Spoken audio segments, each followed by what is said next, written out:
So after taking the different statistical terms, we will now move on another topic, which is organizing data in frequency distribution table of ungrouped and group data. So we have a specific objective. In this lesson, you will learn to organize data in frequency distribution table of ungrouped and group data. So you have your exploration part indicated in your learning guide. With this given data, the number of cell phones possessed by each family. So the guide question number 1. So your answer is 50 students. You got it right. And number 2, if you answered 47 families, you got it right. And lastly, your answer is 26 families. Very good. Well done. So we have frequency distribution table. So in the statistics, numerical information may be treated as ungrouped or group data. In both cases, tabular presentation is very important. This tabular presentation of data is called the frequency distribution method or the tabular method. So let's consider this following scores of 45 students in Mathematics 7 mid-year quiz. So this given is a raw data. So how we're going to do the frequency or organize our table in the frequency distribution table of ungrouped data. So we have first step is to set up the table. So we have to set up this table. So there is a column for score and also for a tally and frequency. And another step is you need to arrange it from lowest to highest. So the lowest will be placed here in this box. So 19, it follows by 20, 21, 22, and so on until 40. So number 2 is to tally. So after arranging it, count the tally of each scores. So the tally for 40, there is only 1. And also for 35, there is only 1 student who got 35 points. And after that, you count the number of frequency. Frequency is the number of times each numbers occurs. For instances, we have for 40, there is 1 student. For 35, there is 1 student also, and it follows up to the lowest score, which is 19, with a frequency of 1. And that's how to do the frequency distribution table for ungrouped data. So for these scores of 45 students in Mathematics 7 can be also tabulated as a group data. Usually data in great numbers are presented in frequency distribution table. So we will now do the frequency distribution of group data. First is to find the range. The only thing to do is you need to arrange first from highest to lowest. And the range is in symbol small r. So range is just the difference of the highest score minus the lowest score. So after arranging from the least to highest score, the least score is 19 and the highest score is 40. You just subtract it. So R is equal to 40 minus 19, it gives us 21. So our range in this score is 21. So we have step number 2, decide on the number of class. A class is grouping or category. So statisticians said that the ideal number of class is between 5 and 15. So let's decide, let's assume that the our desired number of class is 7. 7 is between 5 and 15. So we have also class width, step 3, or it is also called as the class size. And in mathematics, the symbol is small I. So class width is the size of each class. And it is rounded actually to the nearest integer. So in getting the class width or the class size, is just simply I is equal to the range and determined number of class. So in the given, our range is 21 and our decided number of class is 7, then our interval is 3 or the class width. Step number 4 is to determine the class starting with the lowest class. So first is we need to take note that the computed interval or the class size is 3. And second is to locate or determine the lowest score, which is 19.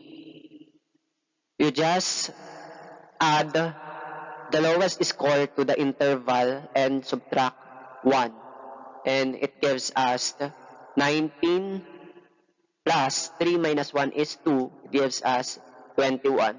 So our lowest class now is between 19 to 21. If we try to count the numbers between 19 to 21, so 19, 20, 21, so our interval is actually 3. So 19 is our lower limit and 21 is our upper limit. So our lowest class is 19 to 21. It follows by 22 to 24. How we get the 24? By just simply adding 22 plus 3 minus 1. It gives us 24. And we have also follows by 25 to 27.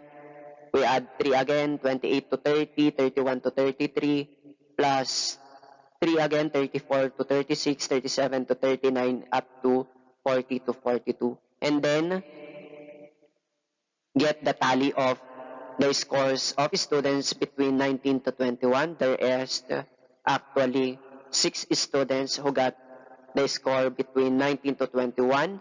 We have also 22 to 24. We have 5 students, and it follows. So we have the table for step number 4. So after identifying our class and frequency, we have also column for lower limit and upper limit. So for lower limit, this is actually can be seen on the class in this group. This is our lower limit.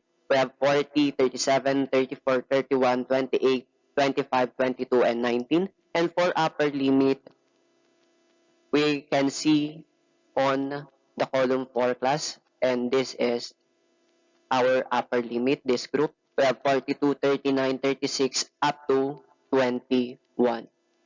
Also, the following numerical values, which are the following: class mark, class boundaries, and cumulative frequency in dealing with frequency distribution. So there is also column for that. And let's deal first on the class mark. Class mark is actually the middle value in a class. So for this table, we will continue the step number 4. We have step number 5.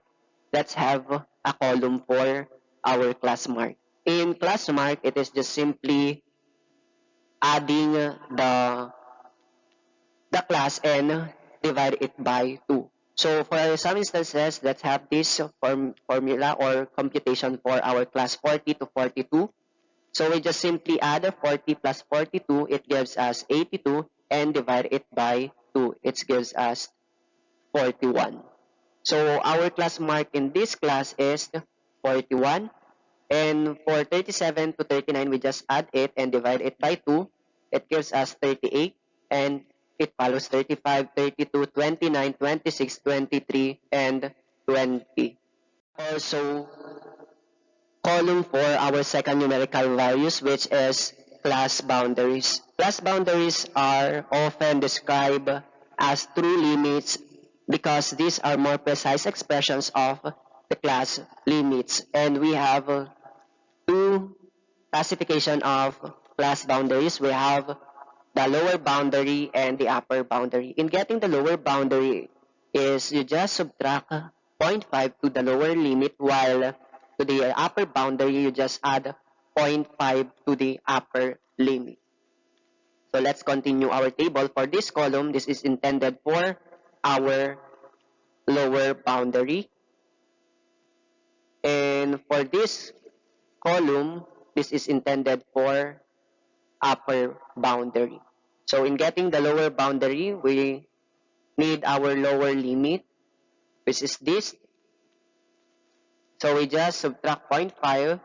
So 40 minus 0.5, it gives us 39.5. 37 minus 0.5, it gives us 36.5.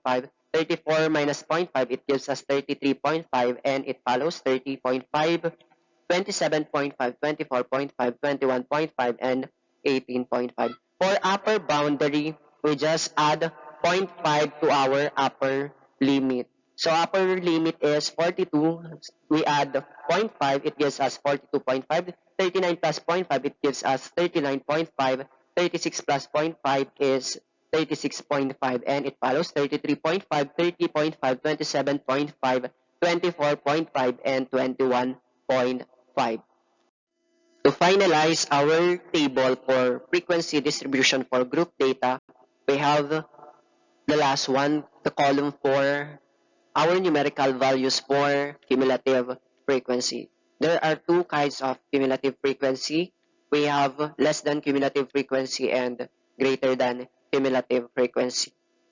So for less than, you just add the frequency of the class and the frequencies of the lower class. And for greater than cumulative frequency, it is same manner but in reverse. So let's continue our table. So there is a column for our class. We have also for frequency, the lower limit, upper limit, class mark, lower boundary, and upper boundary. And this column is intended for less than cumulative frequency, and the other column is for greater than cumulative frequency. So in doing the less than cumulative frequency, we just copy the frequency of the lowest class, which is 6,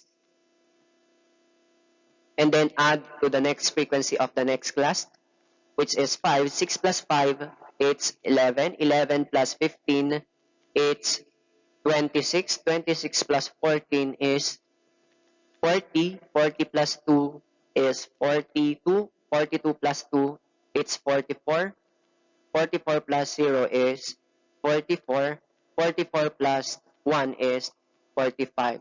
So as you observe, there are 45 students in the given data. So if you end up doing this cumulative frequency, you should end up to the total number of the sample, which is 45. So in doing this greater than cumulative frequency, we just start to the frequency of the highest class, which is 1. So by just adding again, 1 plus 0, it gives us 1. 1 plus 2, it gives us 3. 3 plus 2, it gives us 5. 5 plus 14, it gives us 19. 19 plus 15, it gives us 34. 34 plus 5, it gives us 39. And 39 plus 6 is 45. And as you observe, we end up to 45 again. So this is the complete frequency distribution table for our group data.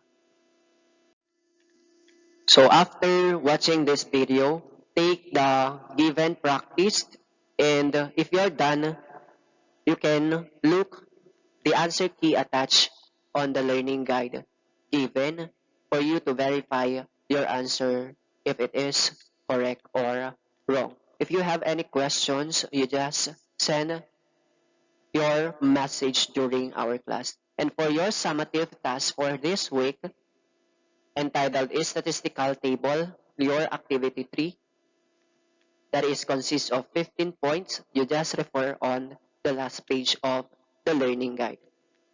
And the deadline is until April 23, 2021. So for message, according to this quotes on Ephesians chapter 4 verse 25, therefore, having put away falsehood, let each one of you speak the truth with his neighbor, for we are members one of another. So truthfulness is the foundation of integrity and evokes trust from others. To earn future trust, one must accurately report past facts. So do you exaggerate facts to impress one another, or do you hide rather than confess and correct faults? So time for you to reflect on this question. Thank you. So that's end for this week. Have a good life and keep safe.